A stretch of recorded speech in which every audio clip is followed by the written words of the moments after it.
All our meetings around the world.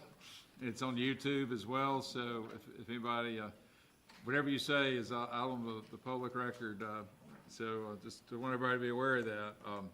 Want to welcome everyone here. We got Southern Outdoors Unlimited folks here, which we appreciate you being here. I see Chairman Bill Kincaid of the Mississippi House. Thank you for being here. Representative Vince Mangold, yes sir. Where are you? Stand up back there, sir. Good.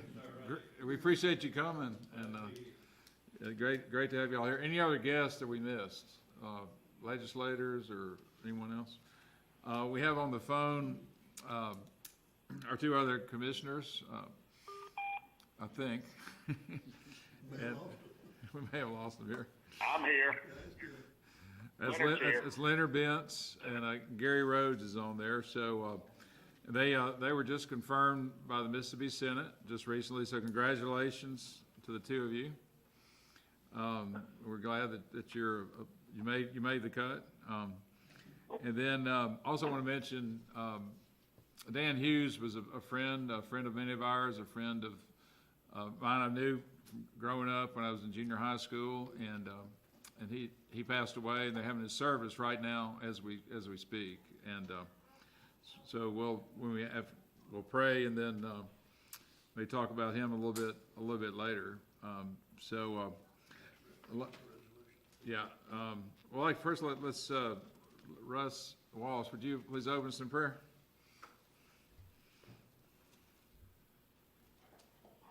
Pray with me, please. Father God, we thank you for the day, for the blessings that you give us, God, for this time to be together today as we tend to the matters of conservation, God, and natural resources that you've entrusted us with. God, we just pray that the decisions we make today will be honoring to you. God, and we'd be stewards of your creation. God, we just pray for traveling mercy and grace for those that are here today as they leave the walls of this place. God, we just pray that you keep us well and healthy as we go about our business. God, we thank you for loving us. We thank you for Jesus, and all these things we pray in his name. Amen. So first item, I think we do have a resolution on Dan Hughes, and Bill, would you want to read that? Or? Well, this is in memory of Dan Hughes, whereas Dan Hughes was born in Macon, Mississippi. During his formative years, he excelled in football and a student athlete at Marion Institute. Then he transferred to the University of Mississippi, where he graduated with a Bachelor of Business Administration. Dan enjoyed a long and successful career as a businessman and an entrepreneur. Most recently, Dan helped establish Delta Waterfowl, a nonprofit, non-governmental organization dedicated to improving waterfowl habitat along the Mississippi Flyway and in its nesting and breeding grounds in the waters of Canada. Whereas Dan Hughes passed away after a brief illness. Therefore, in the regular meeting of today, this commission voted unanimously to honor the memory of Dan Hughes. The resolution says that the Commission of Wildlife, Fisheries and Parks finds that Dan Hughes has devoted his time and resources to Mississippi abundant natural resources and has shown special dedication to promoting conservation for waterfowl habitat and breeding grounds through incentives to landowners to preserve the wetlands. In recognition of Dan's efforts to promote conservation, the Commission issues the resolution acknowledging his service, honoring his life, and extending our condolences to his family. So resolved, signed by Chairman Billy Munger and Deputy Director Leon Posey. And I move we adopt this resolution. I'll make a second. Okay, motion is made and seconded. All those in favor? Aye. Any opposed? Aye. So just want to recognize Dan, and again, he is a friend. I served on the board of Delta Waterfowl with him for a number of years. He was probably the longest standing member of the Delta Waterfowl Board, which is a Canadian and U.S. Not-for-profit, non-government organization, and they're all across the United States. They work in the Atlantic Flyway.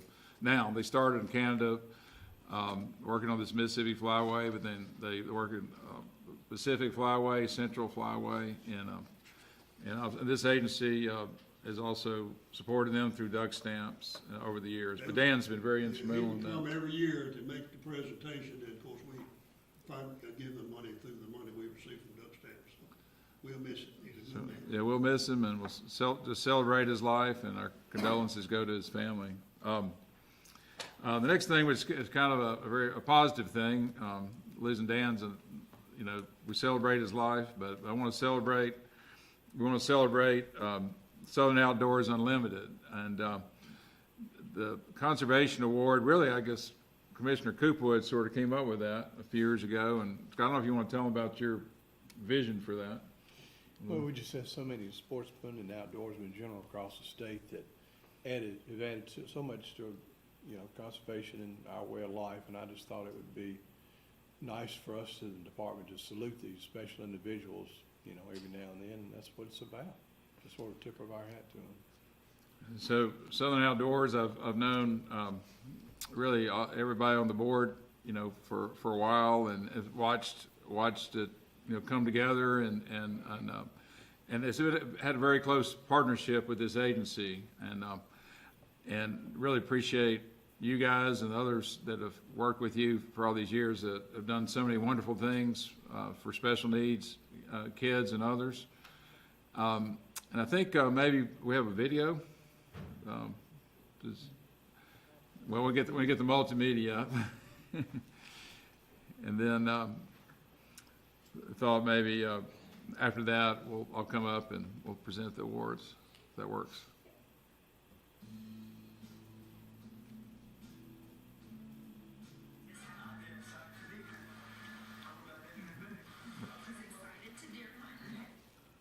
Start over.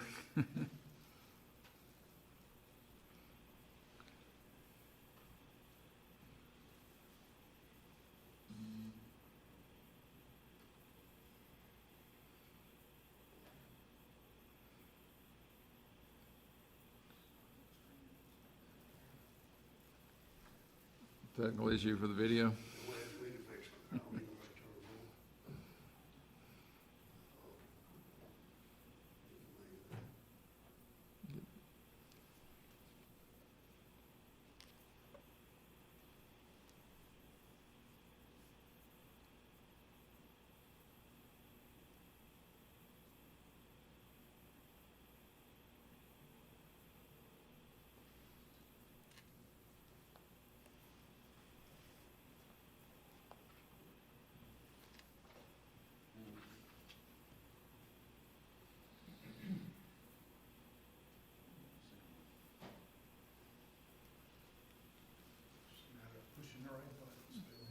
There we go.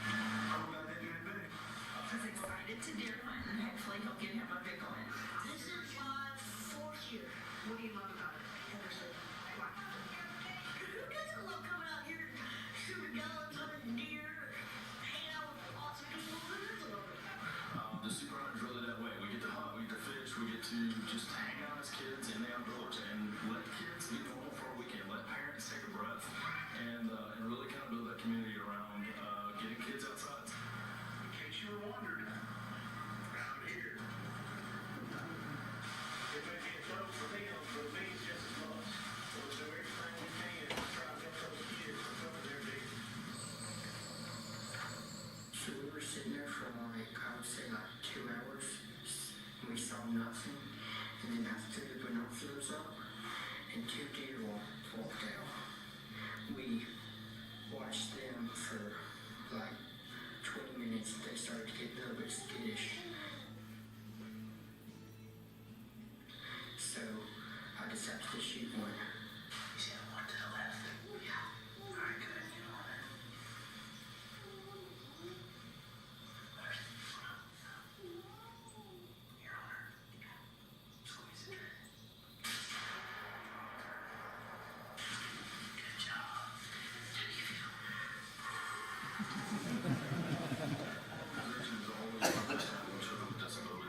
Specifically, Superman is ages 6 to 17, primarily because that's the age when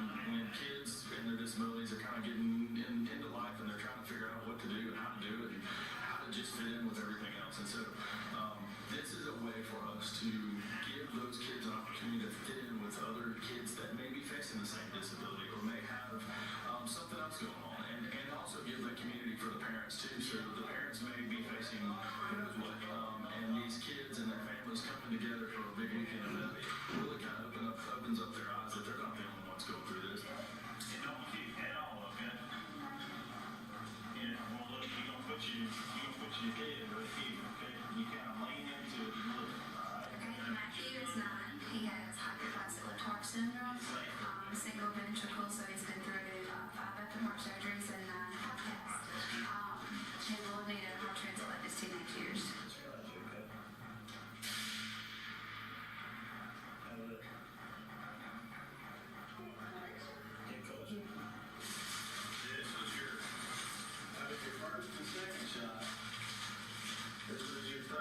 Having a disabled child, you take each day as it is. I mean, and each day is a blessing, you know. So, I mean, it's just unbelievable. The whole thing is unbelievable. And this is just one way that, I can get back to, different people that, don't all the time have access to a place to hunt and, just being together and, having friends around and, these kids, it's just an amazing experience. For the landowners, we couldn't make the super hunt possible without the landowners. This year we have 55-ish landowners, and all these landowners donate their time, energy, effort, property.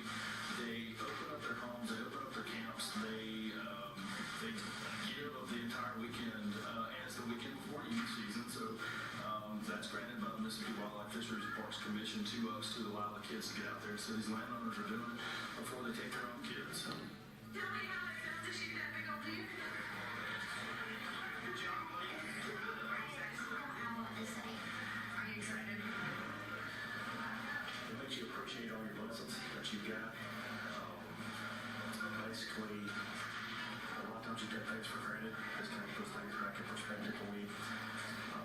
This is an opportunity to give back to those that are sometimes less fortunate and just try to be a blessing. Who do you say thank you to? To this super hunt for inviting you back. All right.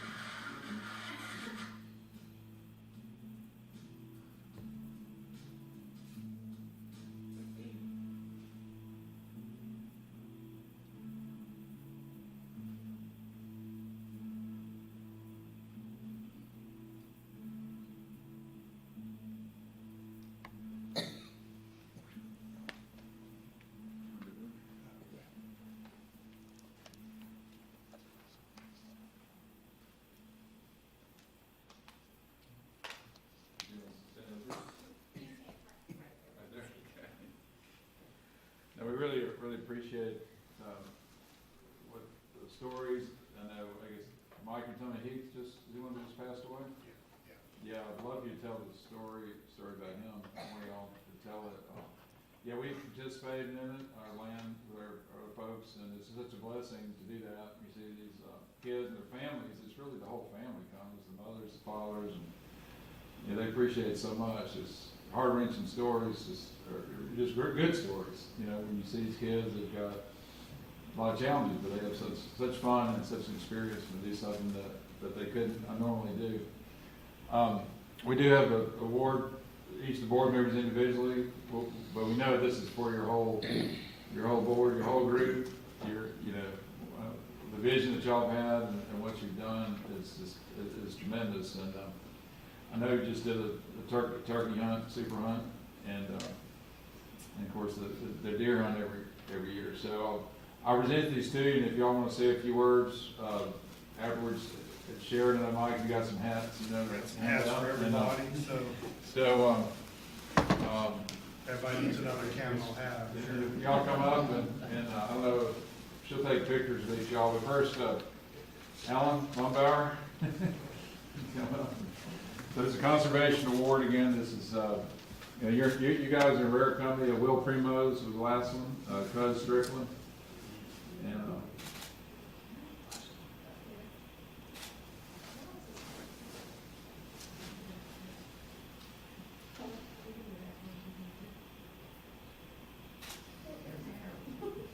It might be the subject matter.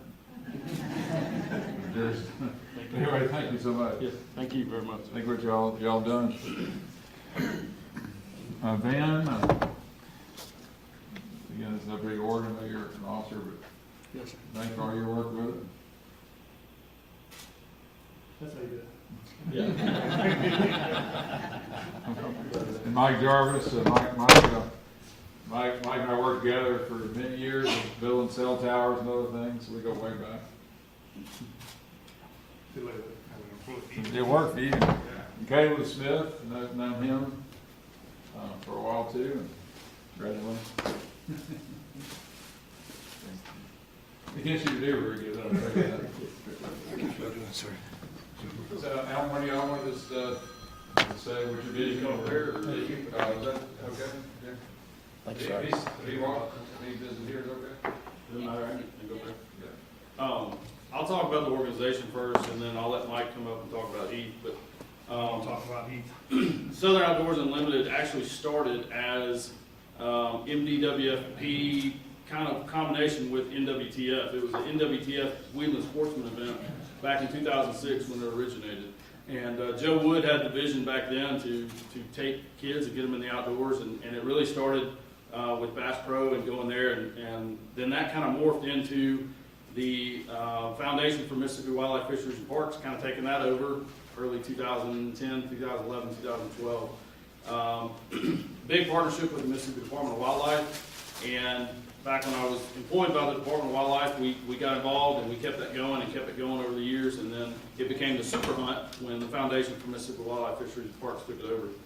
And then in 2018, we actually started our own nonprofit organization as Southern Outdoors Unlimited, and through a great partnership with the Mississippi Department of Wildlife, with nonprofits all over the state, from and actual businesses from all over the state, from Primos to Mossy Oak, even NWTF, QDMA, and several other nonprofit organizations throughout the state. We were able to kind of build what we have now, and we rely on private landowners and sponsors and organizations to help our organization function. We focus on getting children with disabilities in the outdoors, getting their families in the outdoors, and really just trying to make a difference in their lives. And then slowly over time, we started as just the Super Hunt, and now we are not only the Super Hunt, we do a turkey hunt, which just kicked off this past weekend. We do an outdoor day for families, kids of all ages, to take their kids fishing and just kind of get in the outdoors in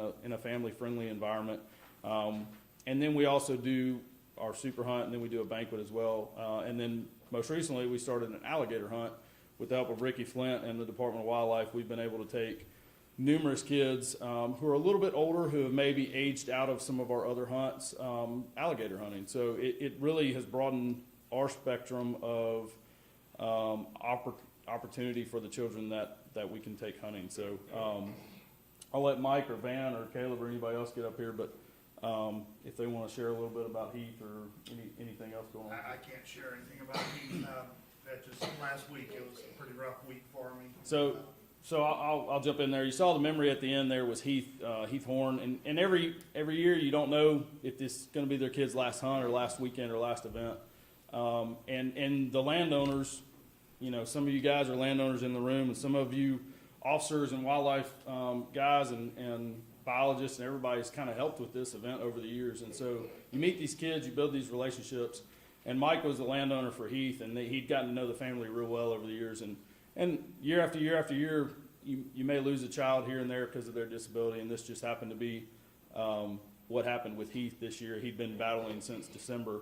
And so with that, it's a sad thing, but we're able to remember them through their events and through the good times we had with them. So it's one of those things that helps us remember them, but also the parents and the kids and the landowners are forever changed by the relationships that are created through that. So Van or Caleb, y'all want to say anything?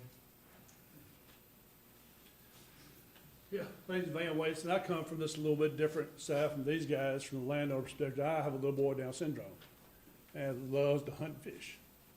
And I just want to say a big thank you to this commission that has allowed these kids to be kids. A lot of times these kids aren't seen as special, aren't seen as, you know, worthy. But a lot of programs that this people here put on, the Super Hunt put on, and many other great organizations throughout the state, let these kids just be kids. And it's a great honor to stand before you guys and accept this award. But really, it's a huge thank you to you for what you do for us for our organization to let these kids be the first ones in the woods. And they'll tell you in a heartbeat, I'm the only one hunting this weekend. You know, and like Al said, this isn't just a one and done hunt. You don't ever see the kid again. These kids build relationships with these landowners. Lots of these kids come back during the year, Christmas card. They just become one of the family a lot of times. So I just want to say thank you for you guys for what you've done over the years to help us, and we hope we keep this tradition going for longer than I'll be here. Anybody else? Well, thank you all. You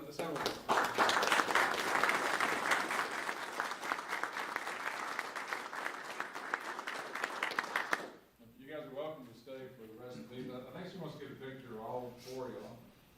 And, She's got a tough camera. maybe the camera will work. I don't bring my award. I don't get awarded for anything. That's speed tickets. Speeding tickets. Can you get the seal, you know?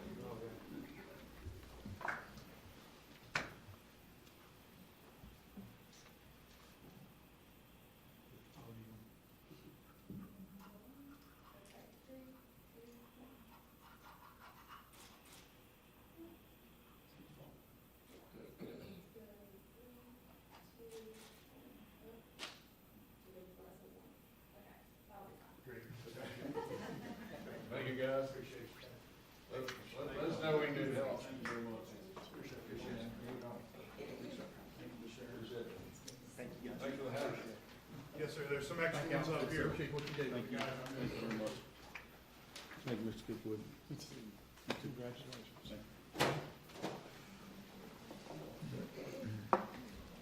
Well, it's a very, very special thing. We appreciate what all they do, and I know they're trying to expand it around the state to other folks as well.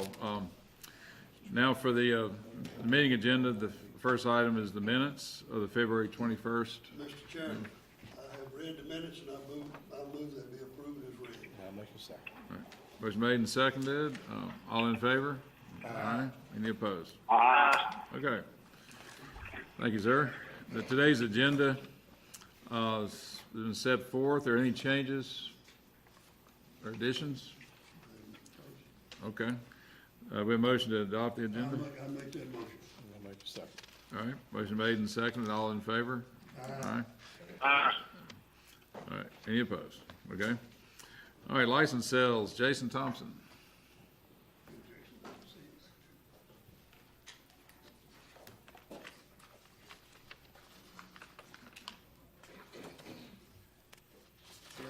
Commissioners, our report for the month of February shows that our revenue is up 2%. Resident license sales are down 1%, but our WMA permit sales are up 4%. Scenery exempt licenses are up 13%.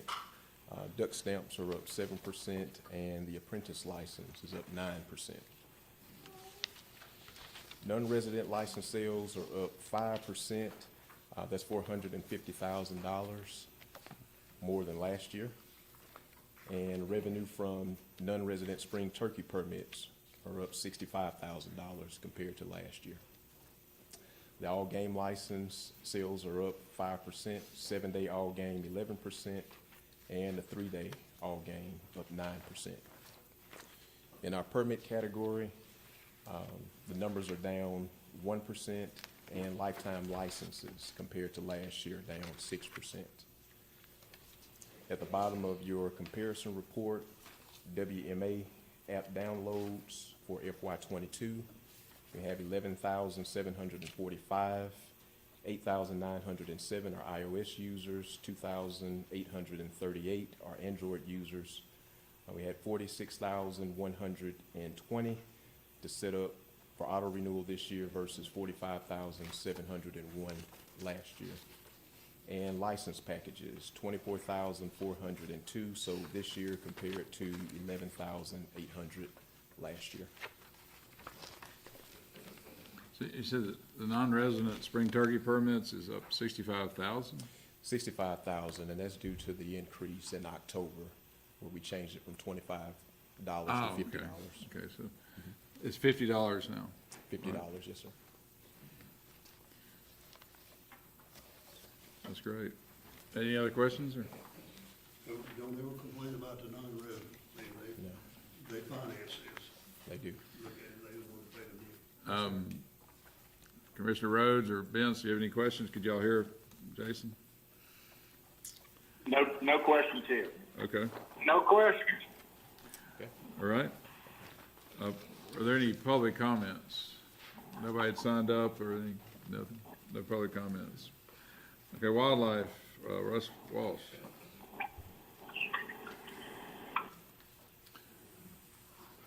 Or Ricky Flynn, I should say now.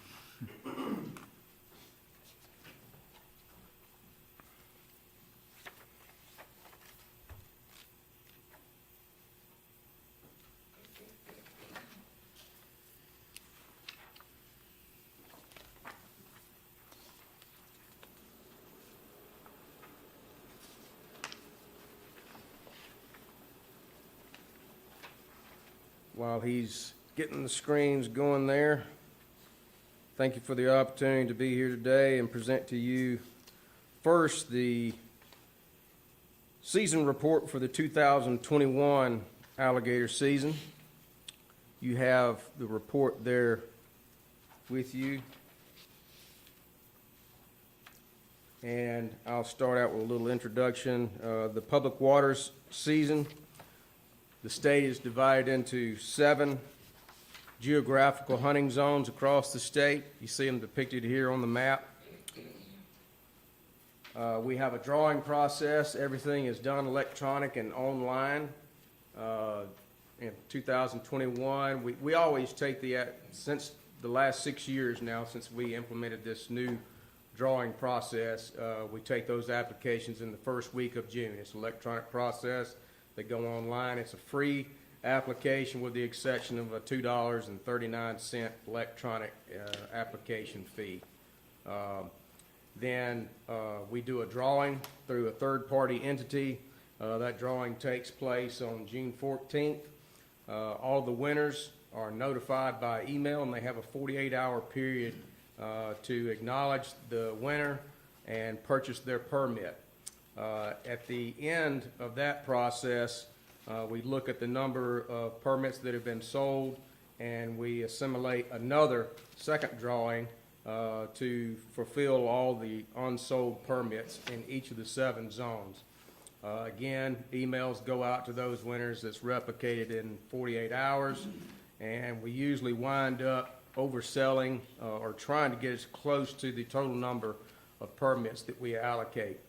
Following that, we send out a permit packet to each permit holder. Basically has everything that they need to know, including a 55-page alligator hunting guide. For 2021, we had 6,103 applicants. That's the most we've had since we started this new application process. During the first draw, we drew out of 960 permit holders. Of those 960, 876 of those people purchased their permits for 91.3%. That left 134 to be drawn in the second drawing. We sold 109 of those. And then between that first drawing and second drawing, we offered to the hunters an opt-out.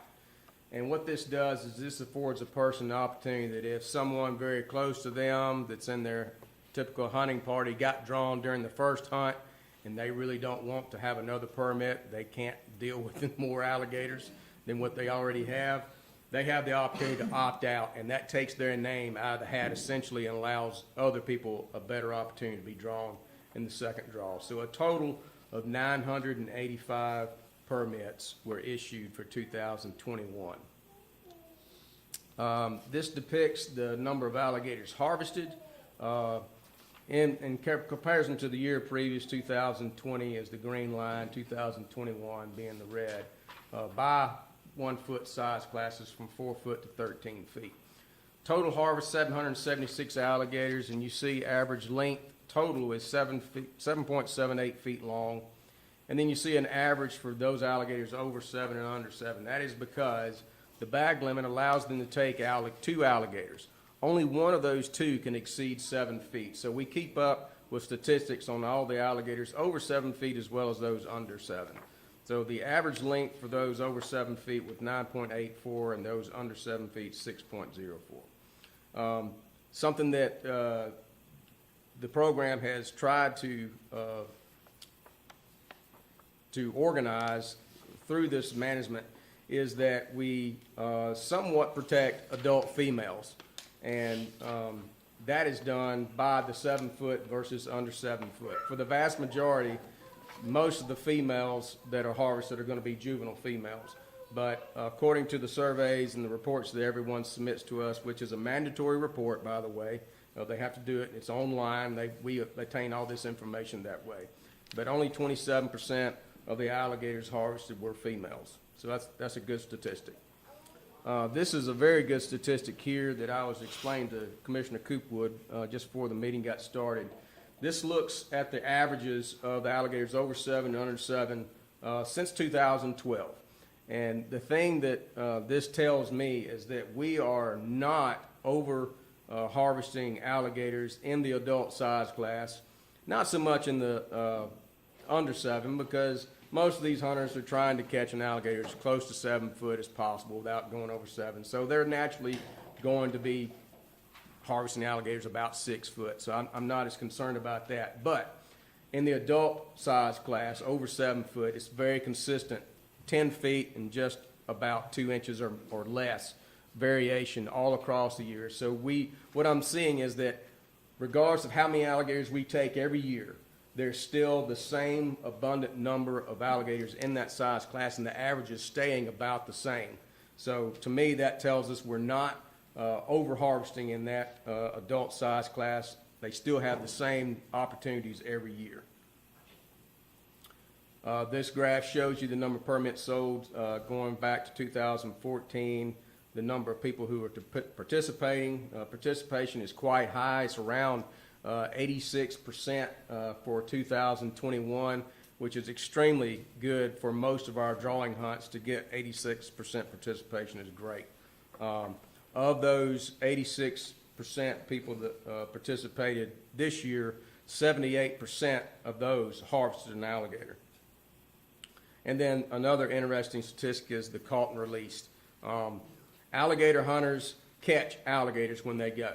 We find that, nearly 100% of these people are catching an alligator. They're successful at doing that. It's up to them to decide whether they're going to harvest an alligator and what size of an alligator that's going to be before they harvest it. And as you see, in this year, 1,581 alligators were caught and released, along with the 776 that were harvested. We also have a private lands alligator season. We have 36 counties in the state that offer private landowners the opportunity to apply for permits specifically for their property. They have to have at least 20 acres of privately owned permanent surface water on their property to qualify for at least one voucher. This year, we permitted 121 properties. That was a total of 357 vouchers on those 121 properties, encompassing about 25,000 acres of habitat in the Mississippi area. In 2021, we had 117 alligators harvested on those private land properties. It's worthy to note that the majority of the people who put in for these private land permits are usually larger landowners, and a lot of those are agricultural landowners. So they put in for these permits in the event that they get the time to go. The truth of the matter is, because of weather, it might be the harvest season impacts them, but we do have a pretty good percentage of these permitted hunters that do not participate for one reason or another. But of those that do participate, their success is pretty high. This map, as you see in your report, shows all the private lands and where they exist. And just for example, you see on the right, those are the Humphreys, Issaquah, Sharkey, Washington counties, and Yazoo counties. And you see a fairly good representation of properties that are included in these private land permits. A good bragging point here is revenue. The number of permits and licenses that we sell has totaled $293,700 in revenue for 2021. That is the highest revenue that we have received since starting the alligator hunting season. Another bragging point is recruitment of new license holders, new hunters into the state of Mississippi.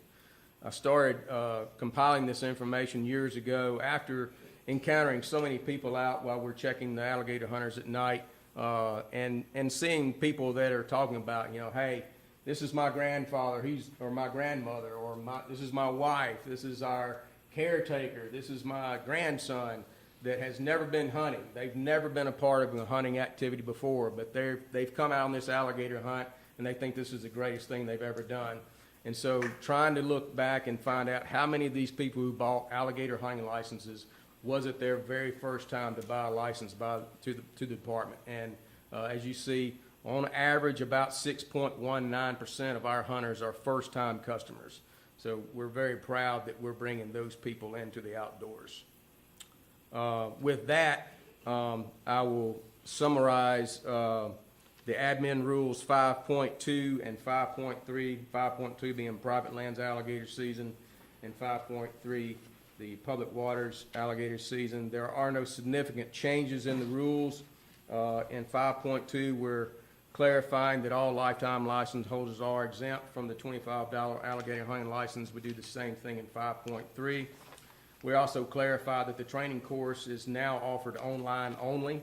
That's available to our hunters 365 days a year. They can go and watch it. It's a series of 11 videos, about 4 hours worth of videos to get them accustomed to the alligator hunting process. And then we strike out some ambiguity. So other than that, we do add some further language in 5.3 that's necessary regarding the prohibition of alcoholic beverages influenced during the alligator hunting season. We do prohibit the possession of alcohol. We are now prohibiting the intoxication by alcohol, because we've had a couple instances where we had a hunting party or two that didn't have any alcohol in possession, but it was blatantly obvious that they were under the influence of alcohol while they were on the waters, and we always suspend their hunt and guide them back to the boat ramp safely. So with that, I would entertain your action for 5.2 and 5.3. Do 5.2 and 5.3 together since it's Do clarification, 5.42 and 5.3 together. and do 5.4 separate. I move the staff recommendation, Mr. Chairman. Okay, this motion is made to do 5.2 and 5.3. Do you have a second? Second. We have a second. All those in favor? Aye. Any opposed? Okay. Aye. And now, Thank you. 5.4, for So- the Pelahatchie season we're talking Yeah, about. so I'm pleased to announce an opportunity for the Pelahatchie Bay area, a proposal to do an alligator hunting season specific to Pelahatchie Bay. For those who are not aware, familiar with Pelahatchie Bay area, it's a southeast portion of the Ross Barnett Reservoir. It's a highly residential area. It is an area that has been omitted from the alligator hunting season since 2005. We did that upon the request of the Pearl River Valley Water Supply District Board's recommendation back in 2004 that there was concern that the residents wouldn't be very warm to that idea of vessels hunting in and around those residential areas. As of late, we've also found out that there's going to be some additional future development along the northern shore of Pelahatchie Bay. That's not too important to us, except for the fact that this area is known for chronic alligator complaints. It is an area that has an abundant amount of alligator habitat, and it's producing alligators on a regular basis. The alligators have been here since before the Ross Barnett was constructed in 1960 and through 63. That construction has actually resulted in some prime alligator habitat by the shallow aquatic vegetation that is found along the Eastern Shore and also there in Pelahatchie Bay. And as a result, the alligator population has increased significantly in this area. The MDWFP conducts quota harvest removals regularly in the area. Since 2006, we've harvested nearly 300 alligators just in the residential areas, just to try and squash this chronic complaint situation that exists there. But this following July and August, I conducted some alligator nest surveys in the area of Pelahatchie Bay. And this map depicts where those alligator nests were located. There were 18 nests located just on about 390 acres of habitat. My calculations based on alligator nest success in this area and what we know about production of alligators and the number of eggs produced, this area is probably producing between 350 and 450 alligator eggs every year, just on about 400 acres. The problem with that is they don't have much of anywhere to go, and we're steadily dumping on an annual basis probably about 200 or so 4-foot alligators or more into the population as they reach 4 feet. So this is a problem, and the way I'm proposing to address this is to offer an alligator season specific to the Pelahatchie Bay. It'll be a separate electronic application process, just like we already have in place, separate drawing and permit purchase process, offering 2 3-day weekend periods that'll go from Friday till Sunday night, and there'll be the first 2 weekends in May, and this would be in May of 2023, not this May, but in 2023. The goal is to conduct the hunt during the middle of the alligator breeding season, as well as before vegetation emergence is a problem with boat navigation, trying to give our hunters the best opportunity to encounter these alligators. We will permit 6 vessels. People will be allowed to apply with a buddy system. That way each vessel can have 2 permit holders. So each weekend we'll have 6 vessels and 12 permit holders, allowing them to harvest 2 alligators 6 feet long or longer. And over the entire hunt, we would have 24 total permits with the possibility of harvesting 48 adult alligators. Also in consideration, along with the concerns the board at Pearl River Valley is we're going to have a restricted hunting area along these residential areas, particularly the south shoreline, and for 100 yards out from the shore, as well as 100 yards away from the North Wind Woods area. And this will encourage our hunters to be in the area where these adult alligators are. I call it the alligator nursery. And so we also know that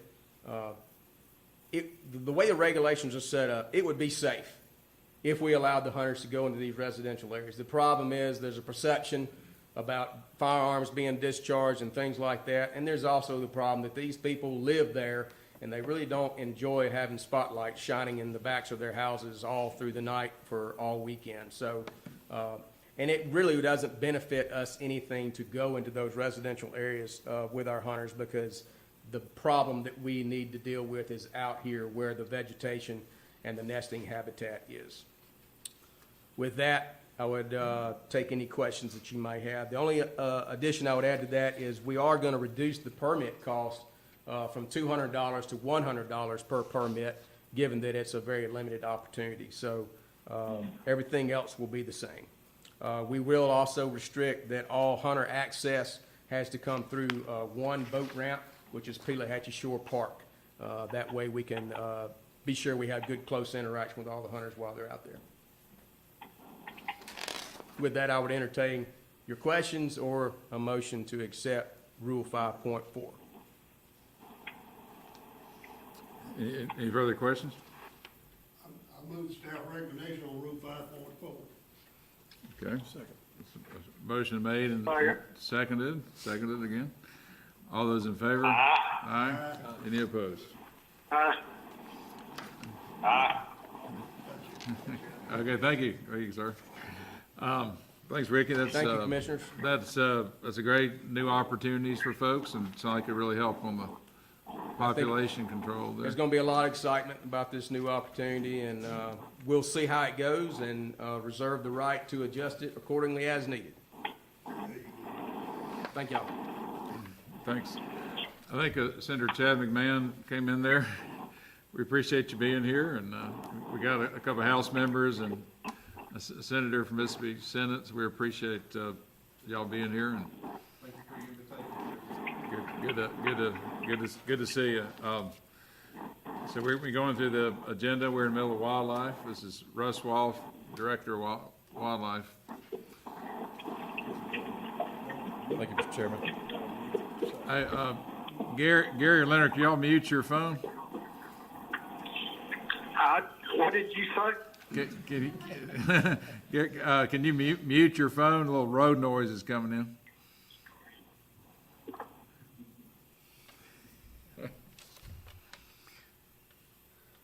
Thank you, Mr. Chairman. We don't, not much of a wildlife report today. We have some other things we want to present to you. One thing we can say is turkey season is here. I'm sure there's a lot of happy hunters that are in the woods today, and hopefully for the rest of the season, we wish them a safe and successful season. You allowed us back in January to come to you and present some awards. We had some scheduling conflicts with some of our staff, but we presented the WMA Manager of the Year award back in January, and we had the opportunity to present our Wildlife Biologist of the Year award for 2021. I always take the opportunity to say when I can that the staff within the Wildlife Bureau here, within MDWFP, I think is one of the best in the country, and I would put them up against anybody. So the opportunity to highlight some accomplishments and highlight some of our staff, we always welcome that opportunity. So we thank you for letting us do that. We presented Mark Yarbrough to you back in January as WMA Manager of the Year. Today we have staff here again for Wildlife Biologists of the Year. Let me give you some highlights from this gentleman's 2021 year. He is in our Northeast WMA region, and so he works on our wildlife management areas up there. Some of the accomplishments over the last year is coordinated and assisted with conducting over 1,000 acres of prescribed fire, which is critically important for habitat management on our WMAs as well as private lands across the state. Helps oversee and assist with the youth squirrel hunt on canal section, which is always a popular event and a good thing to get youth in the outdoors. Oversees and assists in reviving Warehouser Road, which has been a 10-year project in the making. Also oversees in the trapping activities across WMAs, and last year was responsible for over 150 beavers caught and over 100 wild hogs taken off the landscape, again, which is a good thing from a conservation standpoint. Also coordinate and assist with improving multiple miles of mulch levee for nesting success of the wild turkey across canal section and other WMAs up there. Recently, he took on a new responsibility. We have Corps of Engineer lands that we manage as WMAs across the state.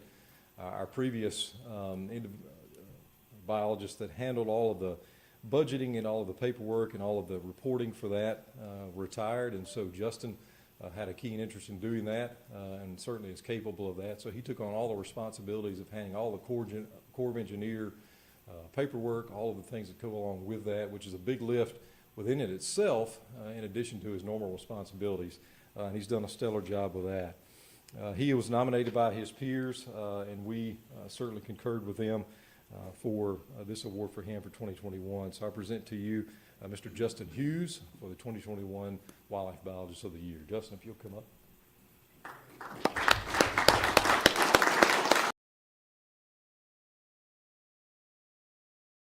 Present him with a gift card for Bass Pro as well as a certificate Wildlife Biologist of the Year 2021 for outstanding work with the Wildlife Management Area Program and Wildlife Resource Conservation. Mississippi Department of Wildlife, Fisheries, and Parks hereby recognizes Justin Hughes as Biologist of the Year for 2021. Congratulations. Sir.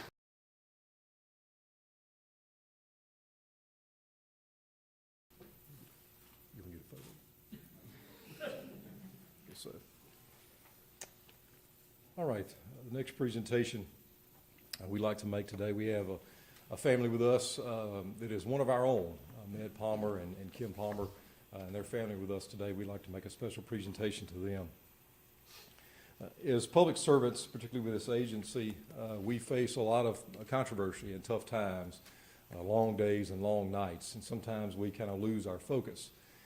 And then there are events that come along and come our way that help us to be grounded again and help us find our perspective. In the afternoon of December 3rd of 2020, two young men set out on the Mississippi River to go scout for ducks in preparation for the season beginning the next day. These two young men were pursuing their passion and love for hunting. A sovereign God saw fit on that afternoon to call them to their eternal home. And it's times like this where you see the Department of Wildlife and the men and women that put on this uniform every day are more than just employees. They're more than just men and women who go about their business every day.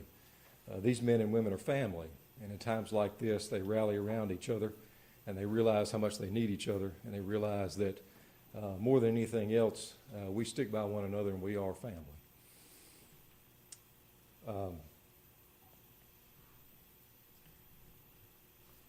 John chapter 16, verse 33, Jesus told his disciples, "In this world you will have trouble, but take heart, I have overcome the world." Certainly the loss of loved ones is a troubling time for us here on earth. But I say personally, I'm glad and thankful for the opportunity and the promise of eternity. And I think that Med and Kim are thankful for the promise of eternity as well. Part of the times of trouble in life and what happens after that, we have an opportunity to use these circumstances to make a positive impact on those that come behind us and those that follow along with us. Part of doing that is sharing our heritage and our passion for conservation in the outdoors and impacting the lives of young people. I think nobody could argue that Med Palmer spent more time than anyone possibly in the turkey woods calling turkeys to the gun for young men and young women. He's gone on veteran hunts on a number of occasions. He spent countless hours in the woods sharing a passion and love for the outdoors with young people. And I don't think anybody could rival that.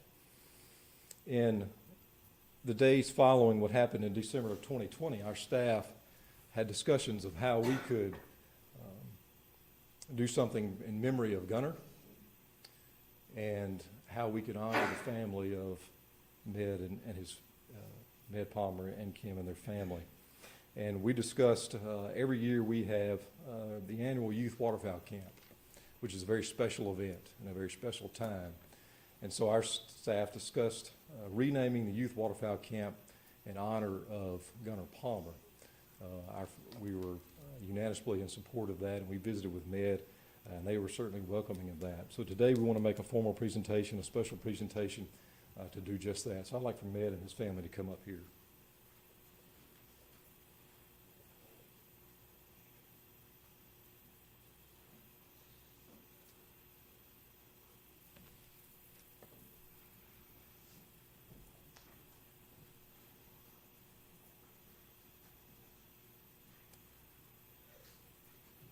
We have two things we'd like to present to your family.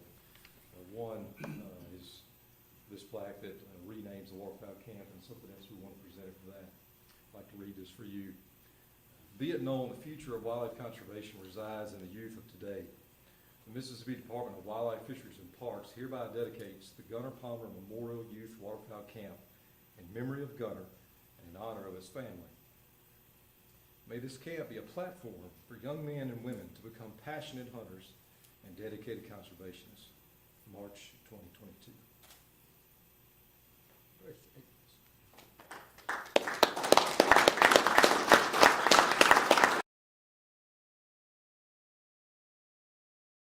Inaugural hunt for this waterfowl camp. We had an emblem made that would forever be the emblem for the waterfowl camp, and we asked all of the campers there this year to sign this as well as the staff. So we want to present this to you for the new emblem for the camp, the Gunner Palmer Memorial Youth Waterfowl Camp, signed by the 2022 campers as well as our staff.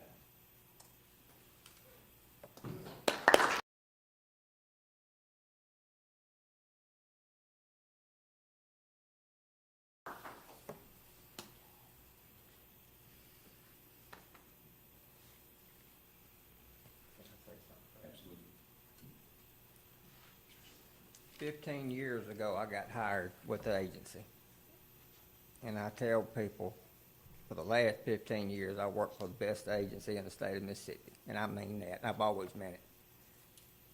But this agency proved me to be right. Started that very night on December 3rd. I called Caleb Harrington, and he had Lee Harvey on the way. Lee met me at the boat ramp, and they've been by my side since the second I realized something was wrong.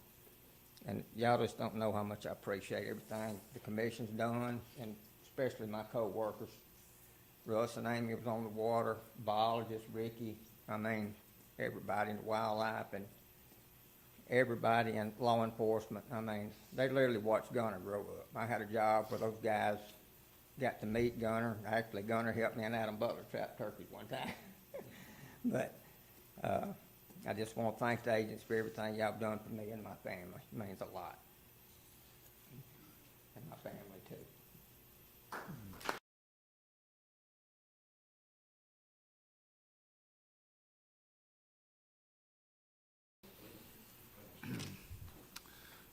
Thanks, Russ, and yeah, that's very, very powerful. And, well, shifting gears, Angel will talk about the parks. LaFleur's Bluff Complex.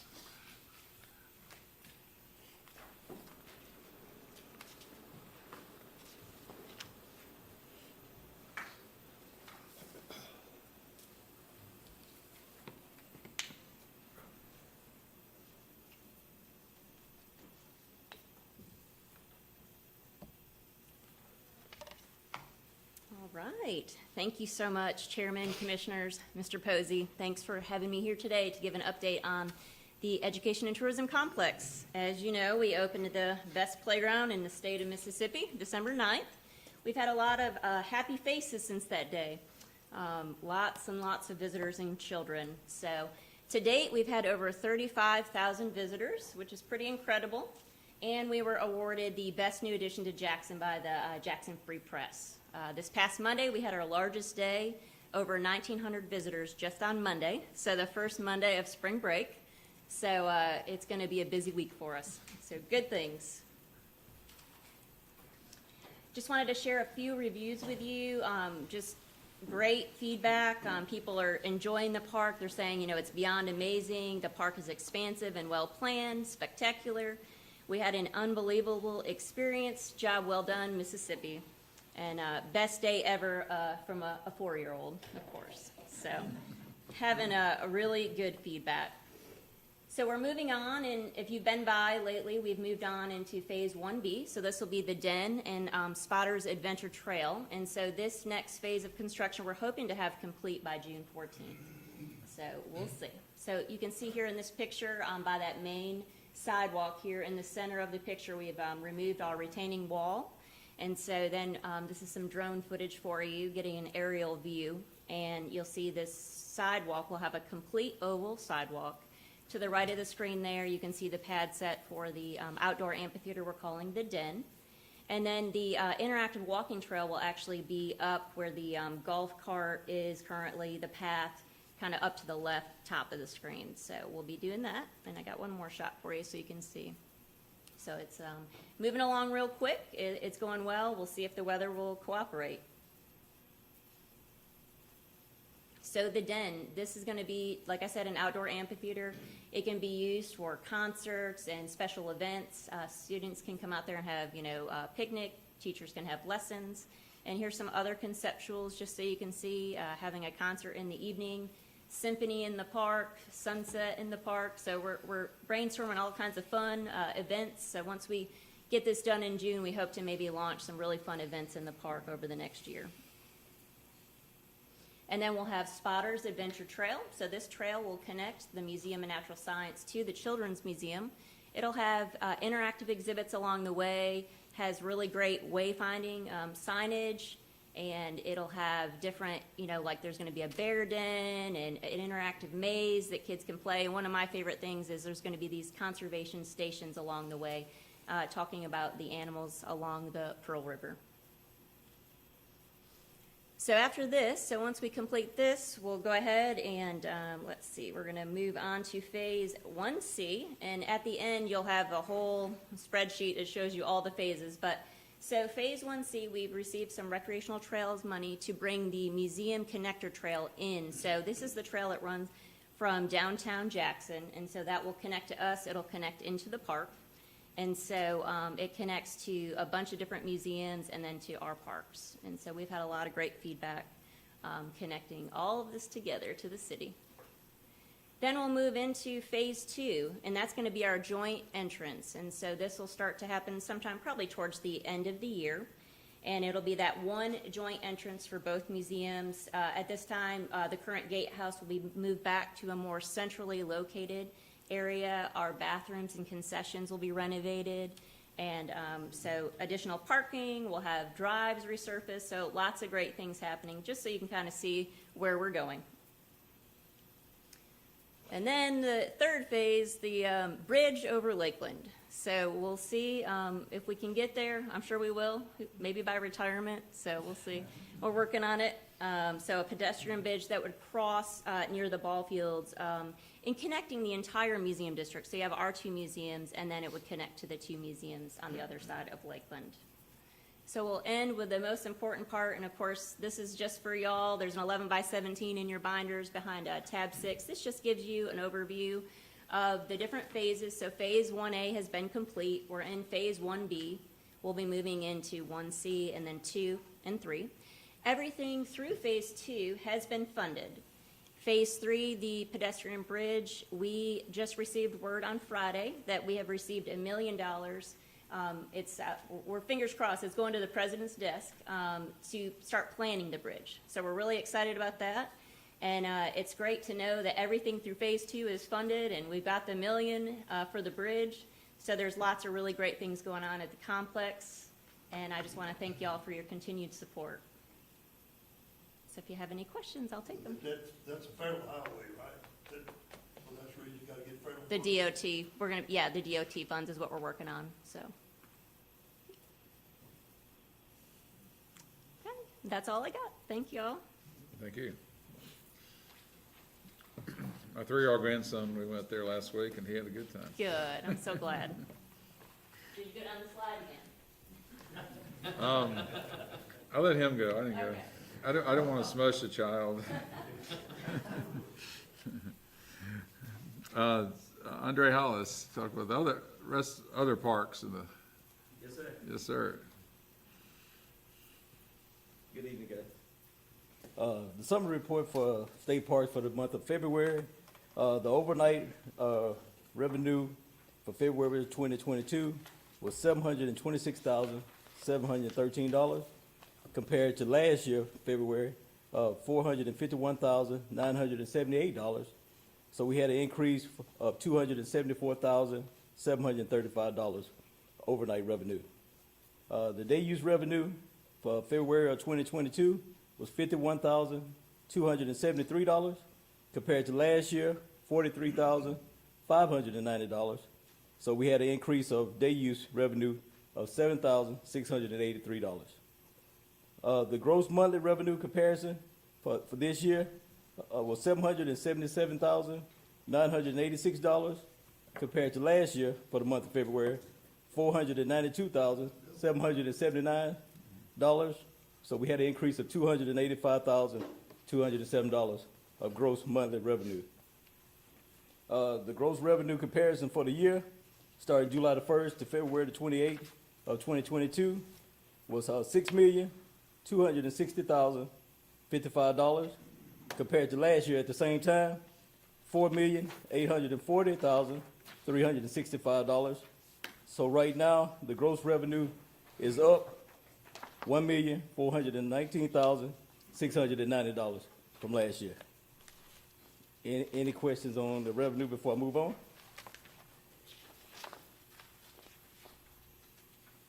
What about your tents? I saw it right up there. Yes, sir.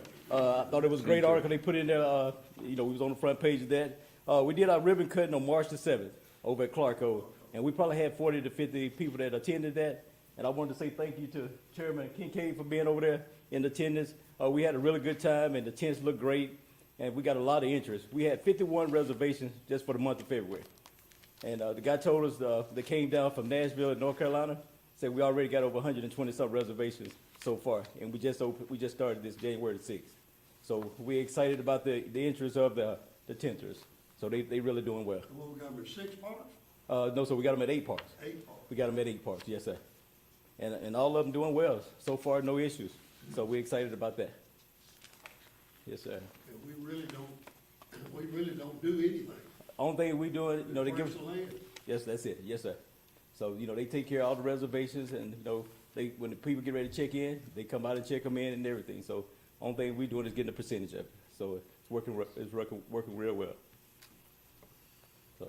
I noticed reading about they're going to be adding more tents per each park, right? They Well, we've been in talks with them about trying to add some more down at Buccaneer. But it is maybe later on at some of the other parks as well. We wanted to try this first and see how well it go, and then we do want to spread it out to all our parks. Okay. Give everybody that opportunity. The next thing I want to go over, the current projects that we got going on right now. We upgrading 25 campsites at Tishomingo State Park. So all of those sites have full hookups, plus they have 50 amp at Tishomingo. So we got a progress meeting there next Wednesday, so we'll know more then. But right now, it's tentative scheduled for completion August 13th. Last week, we went down to Buccaneer, had 2 projects down there that we're working on. The 45 campsites that we renovate, and also the splash pad. So everything's still on schedule right now. The campground, hoping to be completed by May the 30th. And then the splash pad, we're looking at having it by July the 18th. So, the campground, we hope to have it open for the 4th of July and also Labor Day. So that'll be huge for us as far as revenue. And then the splash pad, we hope to have it by Labor Day so that we can, still have a big weekend for that. We got a couple of future projects that we're working on. We got a renovation at a bathhouse at Lake Lounge State Park. And we also got a renovation of the floor at the lodge at Tishomingo State Park. And we also planning on widening the bridge at Percy Quinn State Park. All the funds for that has already been sent to the Bureau of Buildings. So now we're just waiting on trying to get those projects started. So we're excited about getting that done as well. So some of the cabins have been redone at Roosevelt? Well, right now, we just got the certificate of insurance this past week. So now we're moving forward. We hope to get that project started by mid-April. So we're excited about that as well. So, those gonna be the 2 showcase cabins that we got. So once we get going, we'll be taking, pictures and everything and kind of doing the progress like we did over at the museum. So we'll definitely update you guys as far as the progress on that. And back to the tenter thing, at LaFleurs Park, the tents are down here? Yes, sir. Tenter has several? Yes, sir. We got 8 down there. So once you go into that park, you go down toward the campground, and we got them situated over there on the primitive area. So maybe we could go look at them sometime. Yes, I would love for you to. Yes, sir. They doing well because they right on the water, so people are loving them over there. They're right on the lake. Yes, sir. Yes, sir. So we'll be glad to show you anytime you want to, sir. Okay. Maybe Mr. Coster and Cooper might want to stay there instead of the hotel next time. I think it would be better. Yes, sir. He likes to camp out. They're really nice. I go to the camp every year. Yes, sir. Yes, sir, I do. They got a dinner at Coster too, I think, aren't they? Are they doing dinner at Coster? That's right. Yeah. Yes, sir. They put tents in Costa. Yes, sir. I didn't see them in the paper, they're right up. Yes, sir. We got them over there as well. Where did they put them right on the water? They don't put them on the backside. Yes, sir.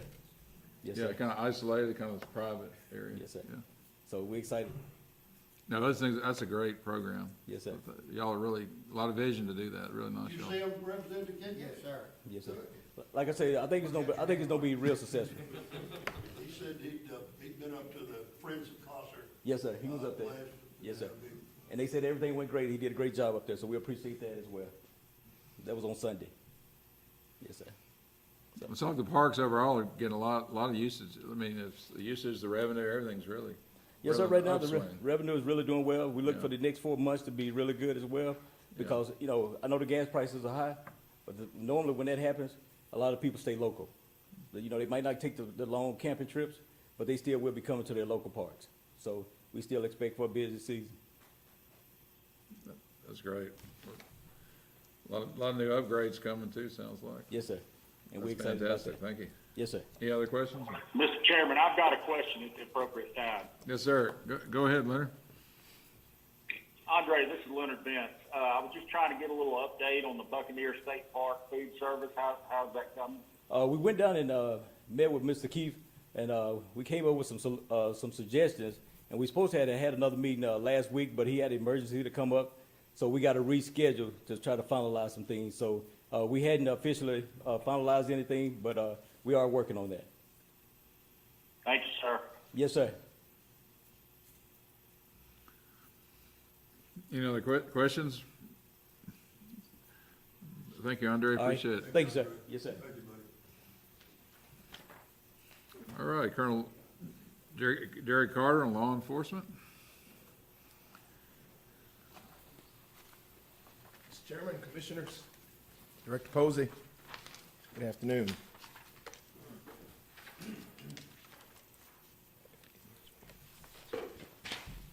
Law Enforcement Bureau makes its March report, and it reads as follows.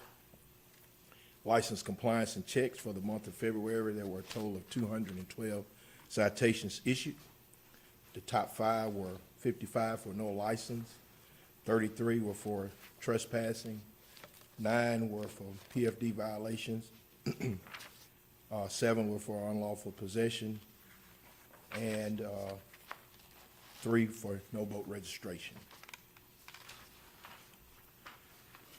On our next page, I did make this report on last meeting we had, but we just keep getting calls and comments from the general public about our officers that attended the MDWFP banquet. You see Officer Jake Guest, Lieutenant Sheila Hyman, and also Master Sergeant Randy Cooley. A fine job that those officers did in their enforcement efforts during Operation Longbeard, where they made a big case that's really gone nationwide.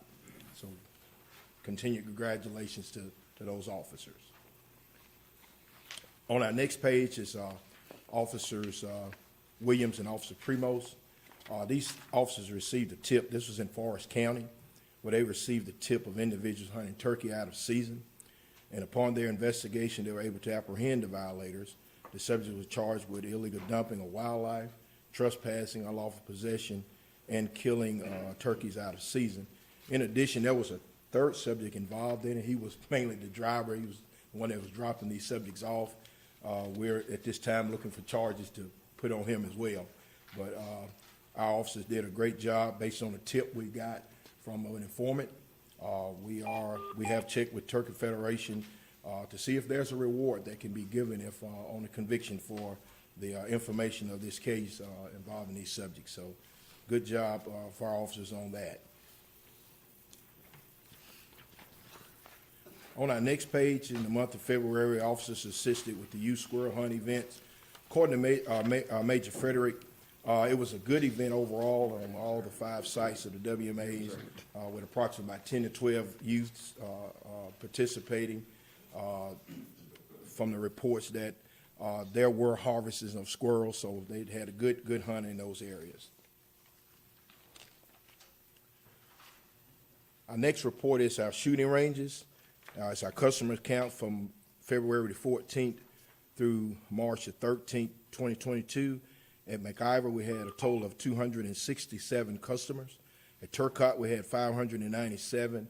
And at McHenry, we had 462 customers.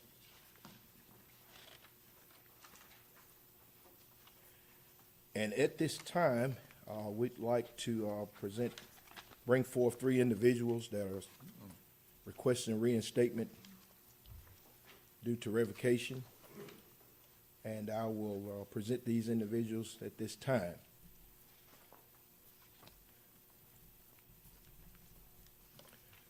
First individual is Mr. Herman McGee.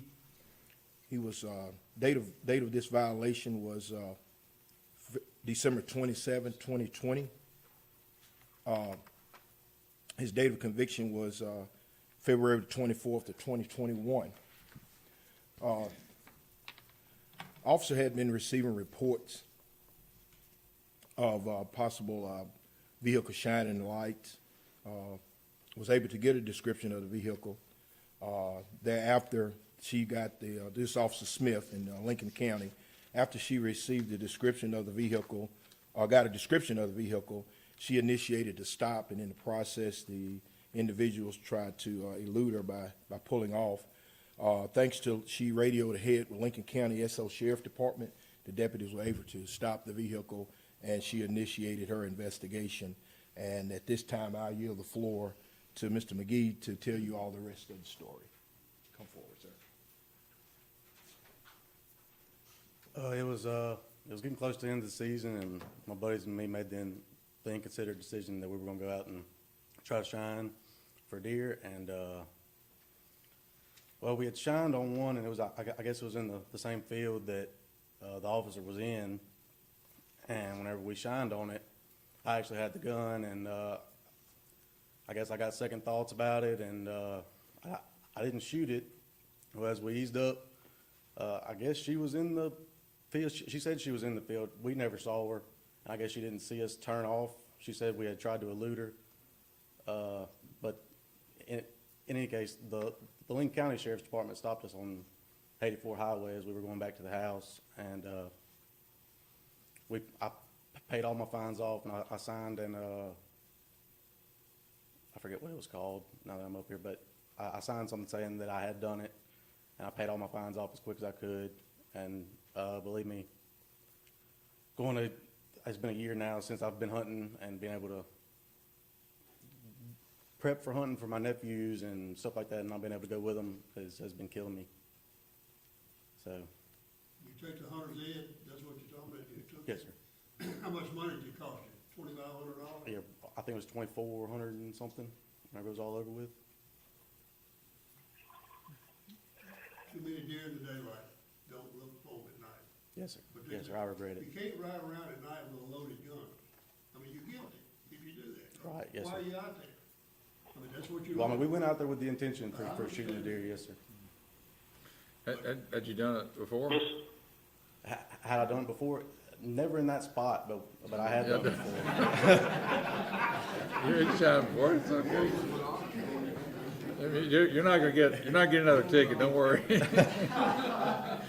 not gonna get, so that wasn't an isolated incident. You know, Right, no, it's fine. Well, it's good as, I think somebody will ask me. Leonard, do you have a question, or? Oh, you know I do. I couldn't hear real well, but I have one question.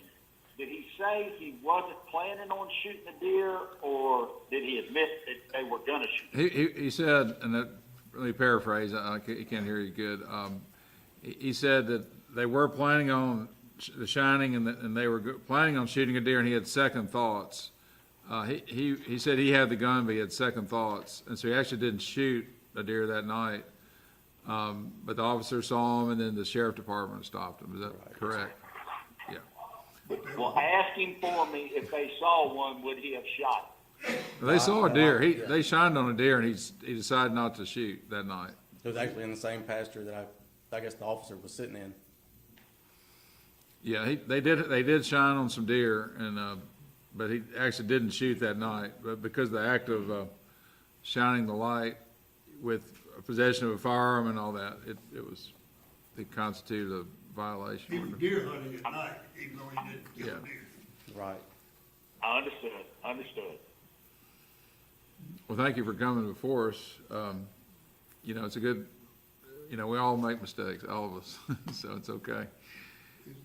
Colonel Carter, what would your recommendation be? We recommend that he be back reinstated. He's met all the requirements, so we recommend that he be back reinstated. Well, if that's the case, I'll make the motion to be reinstated. I'll make a second. Okay, motion made and seconded. Any further discussion? Leonard or Gary? Anyone else? All right. I will. All those in favor? Aye. Any opposed? Aye. All right, Herman, thank you for coming. Thank you.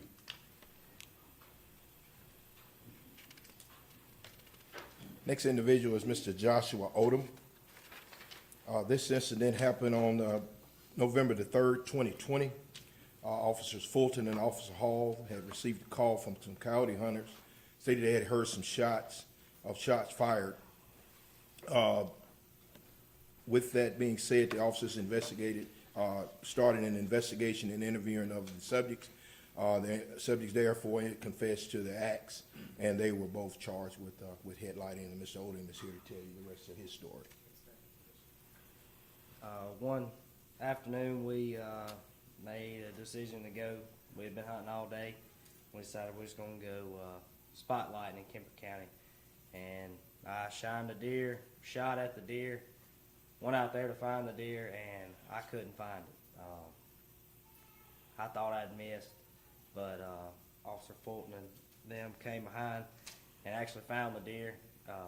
Then they went to the guy I was with. They went to his house because they got his tag number and got his story. Then they came to my house about 3 o'clock in the morning, and I met them out there and gave them my side, signed the affidavit saying what happened. I went to court on January 20th, set up, she told me I could have 6 months pay. It ended up being a little over $2,400. I lost my gun, which is probably about a $500 gun. And starting that day, I haven't hunted since January 20th of last year. That's when I lost my license. Haven't been hunting since then. Did you get your gun back? No, sir. I got a letter in the mail, but I was gonna have to take out work to come down here, and I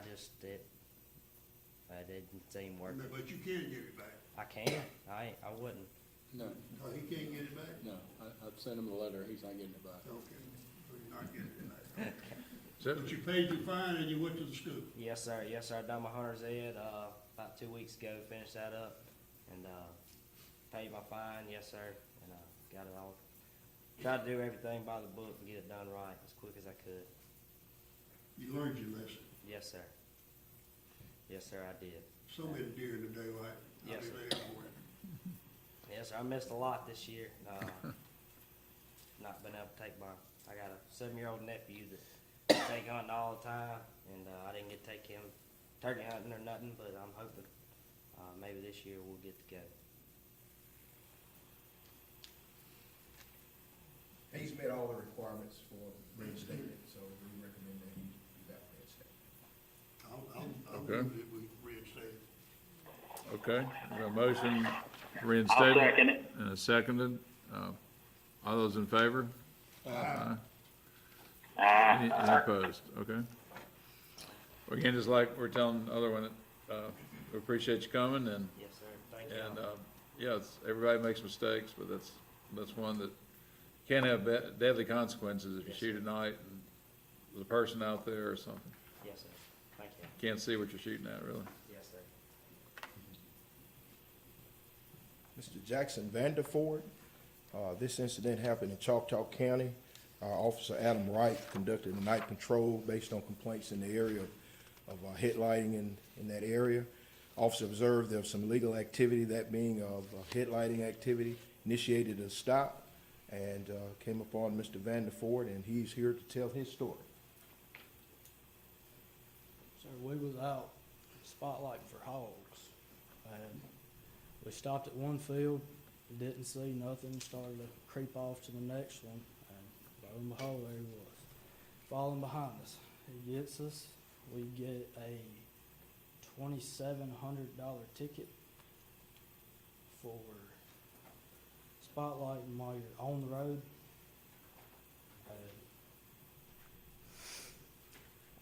I paid all my ticket, did the hunter's ed. I went ahead and bought my license right after I got my ticket to help conservation. It was a real big mistake, and I really do regret it. I haven't fished or hunted since that day. Like them, I got 2 little nephews, a 4 and 3-year-old. They love to be outdoors. They love to go fishing and hunting. And that's all I want to do is be able to take them. teach them don't do it at night. Yes, sir. So your question, you were spotlighting for hogs, of a public road, or what was Yes, it? sir. Is that the Well, issue? I was actually almost in the field. We was planning on going to this field and staying. Mhm. But we was right in the road, and we just shined that spotlight out the window, and that got us. Was it during deer season?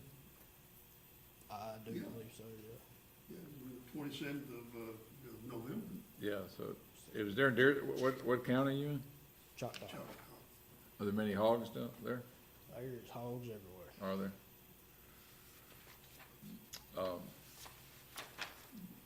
So anyway, the ticket was just for spotlighting at night, that, I think the ticket was for headlight, but yes, sir.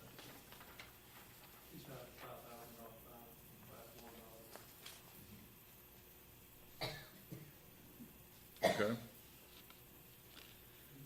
Any other questions, or? Mr. Vanderford, he has met all the requirements for reinstatement, so we recommend that he be back reinstated. I move we reinstate him if he's met all the requirements, he learned your lesson. Yes, sir.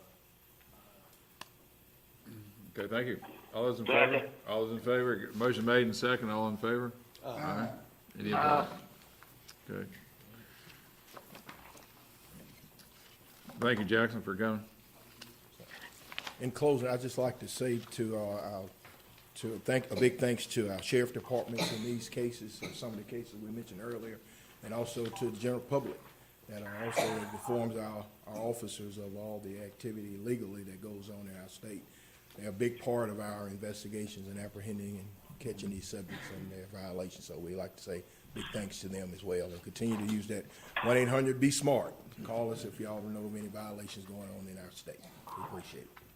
Colonel, a question maybe for legal counsel too. So nuisance animals, hogs, coyotes, you can use infrared light or lights at night, can't you? Lighting device, yes, you can. On Private land. On private land. So, Not on public. so the difference is what, they were on a roadway. I just want to make sure I have clarification. Well, and also you'd be on your own private property. Right, if you're on your own private property, for nuisance animals, not for deer, not for game animals. Okay, thank you. Mr. Chairman, Yes, sir, I've go got a ahead. statement at the appropriate time. Yes, sir, it's the appropriate time right now. Go All right, ahead. Mr. Chairman, I had an opportunity last week to visit with the Assistant Attorney General and Colonel Carter about an incident involving one of our officers down in Jones County. And the incident involved a social media post where an idiot by the name of Carl Ray Holofield made what I thought was threatening statements towards our officers regarding a ticket that the officer had wrote sometime before the incident occurred. And I was at the MDWFP National Banquet, and it was in a meeting with about 40 or 50 other conservation officers from around the United States. And several of the conservation officers were asking about this individual. And so it's basically known nationwide about this individual. And what I'd like to do is I'd like to let this gentleman know that we expect professionalism out of our conservation officers, and they are professionals. But I'm going to be a little unprofessional and want him to know that this department is not going to tolerate those type of egregious actions. And I think the Mississippi Department of Wildlife, Fisheries, and Parks should use every resource available to him to arrest him and prosecute him under whichever legal statute it's available to us. Because if we set a precedent that we're not going to do anything, it's going to be bad. We need to set a precedent that we're not going to tolerate it. And for our conservation officers who are in the field every day, putting their lives on the line for the protection of our resource, I think we owe that to them. And I know how the Colonel feels. I know how the Attorney General feels. And I hope this commission will understand how I feel. I'm very, very passionate about this. And we can't have people on social media threatening our officers, bringing their family members into the equation. And we need to set the precedent. We need to put this guy in jail.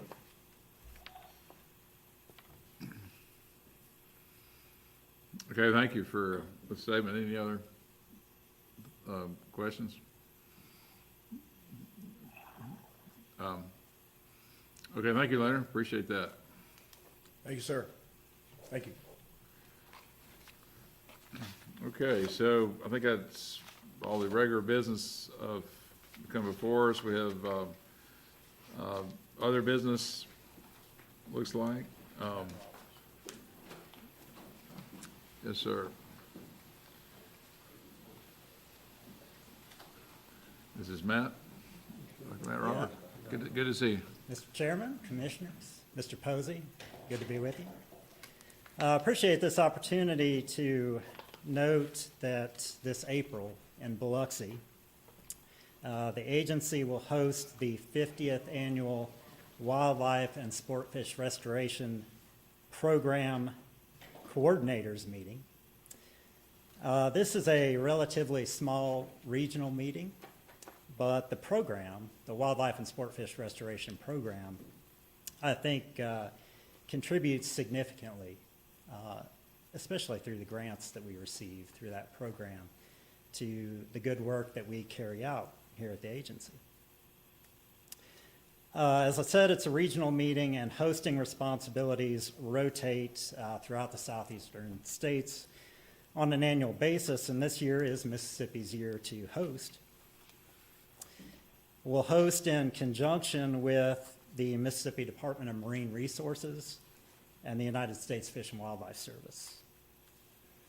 The conference will bring together not only state representatives, but it brings to the table our federal counterparts as well.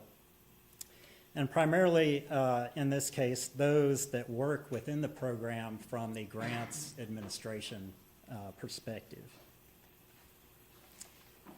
The meeting dates will be April 18th through the 22nd. And I want to go ahead and say, you know, as we've worked to plan for hosting this meeting, the commission, the foundation, Mr. Posey, the agency, have been very supportive, and we appreciate that. I'd be happy to address any questions that y'all may have. Well, it's nice they're having you're having the meeting here. Yeah, I think this is an opportunity for us to express and highlight within the agency how we utilize this program and make it Mississippi's own here in Mississippi.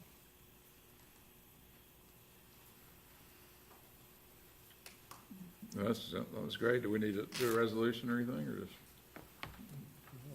No. But just an FYI, I know it's great to know about something like this. And you work with the Department of Marine Resources, works the U.S. Fish and Wildlife, all you working together.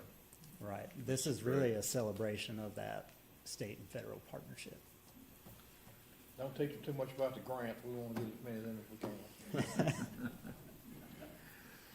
That sounds fantastic. We appreciate you telling us about it. All right. Thank you all. That's great.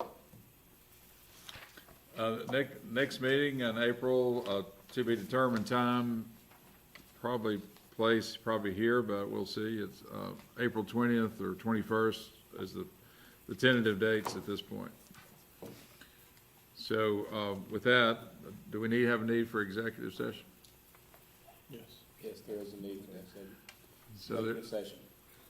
So it's been determined there's a need for executive I need a session. motion and a second to make that determination. I'll make a motion. I'll second. Been a motion for a determined need for executive session. Right. All those in favor? Aye. All right. Any opposed? Aye. Okay, and our council will give a nice speech on this. The commission has made the determination that there's a need to meet to determine if there is a need to go into executive session at this time. The meeting is now closed.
gotten out of executive session.